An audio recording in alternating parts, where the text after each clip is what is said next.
Kakulong nga itong si Perena, kaya naman galit na galit siya, hindi niya maiwasang magsalita ng hindi maganda.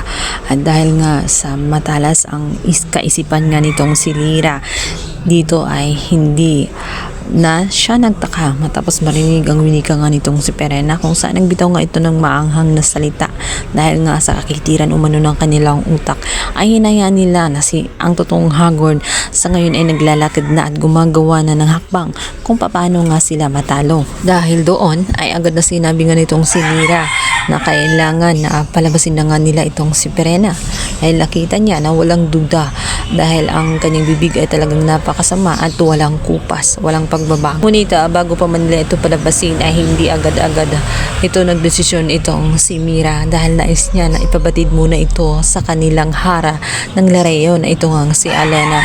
Samantalang si Alena naman ay agad ang kinilatis itong si Perena. Ayon sa kanya, kung talagang siya si Perena, paano niya mapapatunayan na talagang si Perena siya at hindi ang masamang si Hagrid. Bilang banda, kinagulat naman ng mga sangre matapos nga matuklasan na nakatakas nga itong sina Olgana kasama ang ibang mga kasamahan nito. Kaya naman itong si Dera ay naging matalino. Inalam niya agad kung sino nga ba ang dahilan at kung sino ang nagpatakas sa mga ito. At dito nga ay kakagulat na nila na ito ngang si Dea. Napalingon agad itong si Flor Mara. Galit na galit siya dito at agad na sinundan itong si Dea habang papaalis. Hindi niya maipaliwanag. Ngunit ang totoo ay kontrolado silang lahat nitong si Gorgon. Ngunit agad na binalaan sila nitong si Terra na huwag mo nang husgahan ng isa't isa, lalong-lalo na at itong si Dea. Ganon din itong si Adamos. Hinabihan itong si Flamara.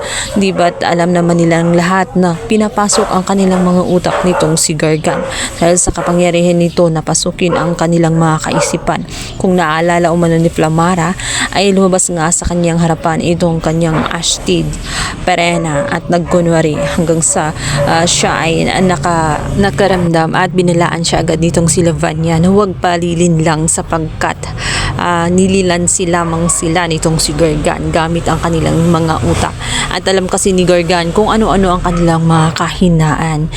Dito ay napag-isip nitong si Terra na kailangan na may gawin sila dahil nakita nila kung gaano kalakas ang kapangyarihan nga nitong si Gorgon at ang makakatulong nga sa kanila kundi ang mga sinaunang mga engkantado. At sa pamamagitan nga ng brilyante ng lupa, dito ay humiling si Terra na sumaklolo sa mga kambaldiwan nila nang sa ganun ay matulungan sila kung paano gagawin, paano nga nilalabanan itong si Gorgon dahil nakita niya na nahihirapan silang lahat, lalong-lalo na at ginagamit nga ni Gorgon ang kanilang mga kahinaan. Kaya naman dadalhin sila sa isang lugar kung saan sila ay ligtas.